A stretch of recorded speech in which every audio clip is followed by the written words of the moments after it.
Bonjour, moi c'est Amo Aguia, je suis sage-femme de formation, présidente de l'ONG Repos Action Santé, qui est une ONG membre du consortium de Rami, qui est un projet qui va faire une communication 360 sur la santé sexuelle et reproductive et le droit à l'accès par rapport à l'avortement sécurisé.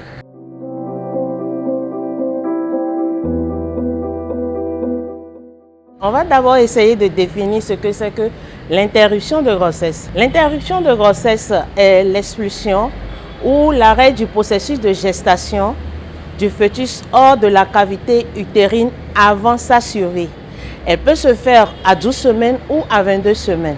Maintenant, si on veut répondre à la question qu'est-ce que l'interruption de grossesse sécurisée, c'est l'interruption d'une grossesse qui se fait selon les normes et le cadre légal. Quelles sont ces normes? Il faut d'abord que ça soit dans un centre de santé qui ait l'agrément, qui ait le plateau technique requis et qui soit fait par un agent de santé qualifié. Il est important de faire recours à une interruption de grossesse dans les conditions sécurisées parce que l'interruption de grossesse n'est pas un acte anodin. Que cela soit bien clair, elle est un acte médical et a besoin d'être fait par un agent de santé.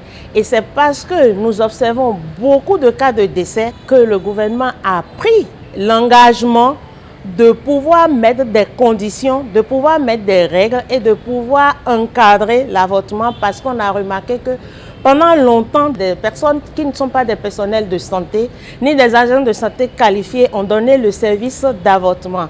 Et quand elle est donnée comme ça, elle n'est pas sécurisée et on a des risques de santé pour la femme.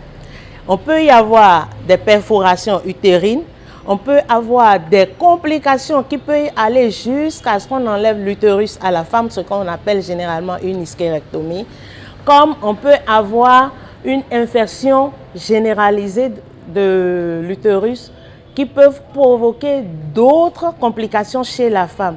C'est ce qui a suscité l'engagement de l'État à pouvoir opter pour l'avortement sécurisé et on essaie de former tous les agents de santé à ce que tout le monde ait l'information, ait la formation pour pouvoir donner des services sécurisés, adéquats et centrés sur la femme.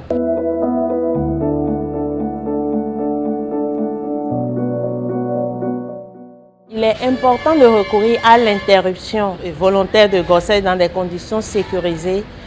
D'abord, je prends le taux de décès que nous avons par rapport aux avortements clandestins. On a dit que c'est environ 200 femmes qui meurent par an suite aux avortements clandestins et aux complications des avortements clandestins. Ce taux de décès étant tellement important, nous avons vu notre gouvernement qui s'est engagé et qui a amené notre loi à évoluer, ce qui nous a amené à avoir la loi modificative que nous avons eue et son décret d'application. Et pour pouvoir garantir ce service en toute sécurité et un service de qualité, le gouvernement a cité dans son décret les personnes qui doivent donner ce service, dans quelles conditions ce service doit être donné et il faudrait que ce centre qui doit donner ce service ait un agrément pour pouvoir permettre à toutes les femmes d'avoir un service sûr, de qualité et en toute sécurité. L'interruption de grossesse sécurisée est faite par un prestataire de santé qualifié avec un plateau technique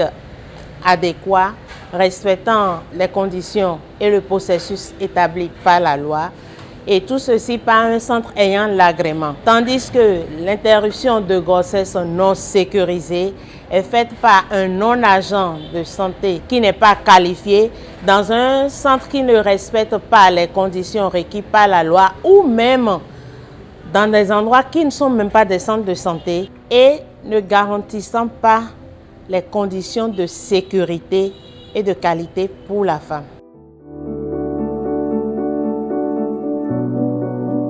Déjà, en tant qu'agent de santé, nous devons essayer d'amener les femmes à comprendre que quand elles doivent avoir recours à un service d'avortement, il faut qu'elles le fassent dans un centre de santé dans des conditions sécurisées. Ceci dépendra de notre attitude en tant que prestataire de santé. Nous sommes là normalement pour les accompagner, les soutenir et essayer d'avoir de l'empathie pour ces femmes-là ou ces filles qui demandent le service, parce que nul ne saurait la réaction ou la façon dont elles réagiraient si elles se retrouvaient dans les conditions de ces femmes.